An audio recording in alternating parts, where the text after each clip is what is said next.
about them. Remember, Christopher Columbus arrived to Central America about the end of 1400s. 1400s is the time when Christopher Columbus arrived My there. next stop in Peru was Tambo Colorado, a 500 years old Inca place hidden in a desert just outside of Paracas. Out of the ship, jumped on an excursion, and by the time we arrived, the sun was doing its absolutely best to melt us.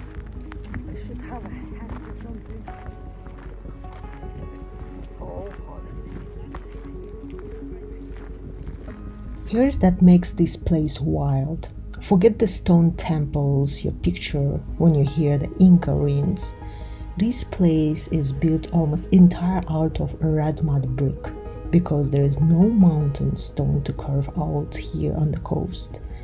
It wasn't some minor outpost. The road we drove in actually connects all the way to Cusco, built centuries ago for empires and messengers moving between the mountains and the sea.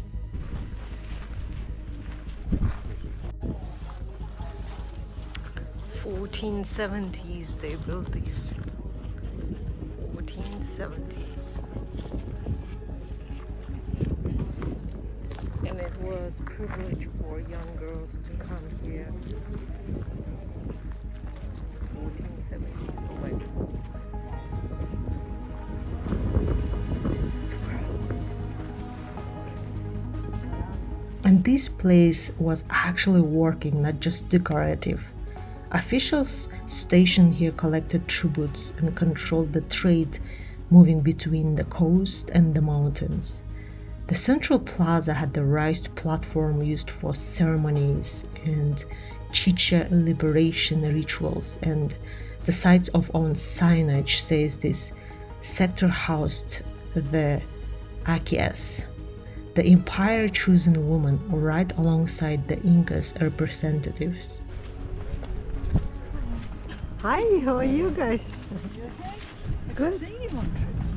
But none of it's listed. This region wasn't even fully observed into an Inca empire until sometimes between 1470s and 1490s.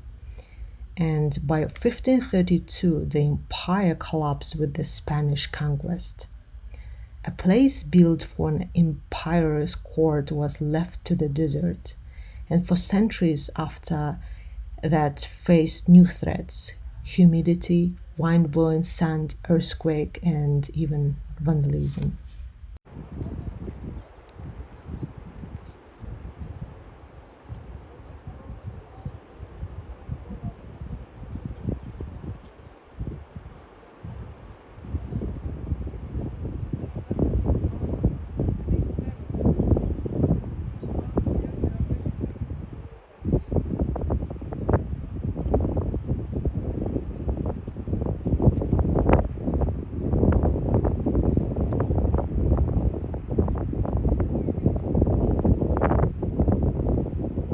The only reason any of this is still visible is the same brutal dryness that wearing me down that day.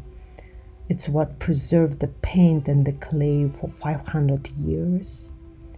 Peru's Ministry of Culture now managed the site and has mapped out a fixed path for visitors so foot traffic doesn't wear down the ruins.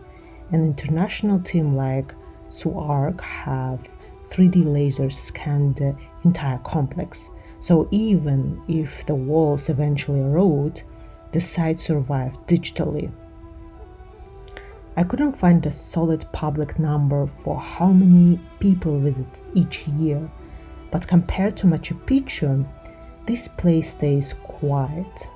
It's mostly seen by cruise passengers on excursion like mine, not the bus tour could expect at Peru's more famous ruins.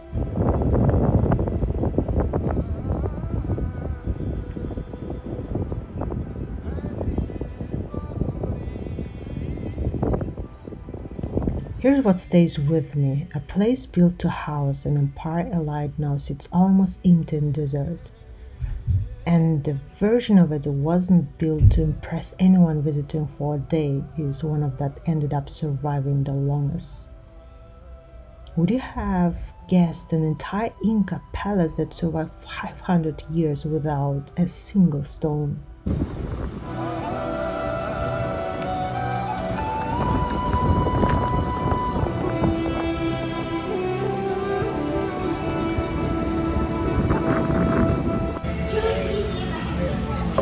Thank you.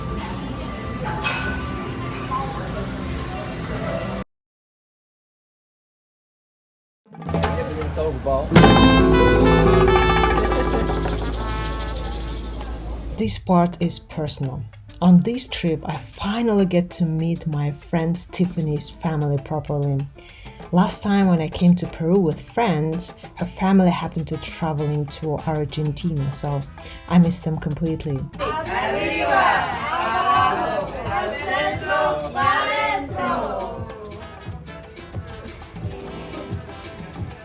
This time was different. They cooked for me, we walked through the streets in the evening, did all the little girl things, just had the real girl time together. No itinerary, no rush, just good food, good company, and the night didn't want to end. Sometimes the best part of the traveling aren't the ruins or the landmark, they are the moments like this one. Looking back, Peru gave me a few different sides of itself. In Paracas, I stood inside 500 years old palace built entirely out of clay, in heat that nearly took me out, and I learned that some of the toughest things survived are the ones built quietly, without needing to impress anyone. Just outside of Paracas, I chased the sand dunes through the desert oasis, flying down them on a sandboard, then hanging on for the dear life through the sunset daggerite. In Lima, I was slowly softer an evening with Tiffany's family, home-cooked food, walking in the streets in the evening, and finally choose a look at took years to close. 2 cities, 3 different feelings: resilience, adrenaline, and connection. And somehow they all feel like the same trip. If you had to pick one moment from your own travel that chased you to see a place or a person, what it would be?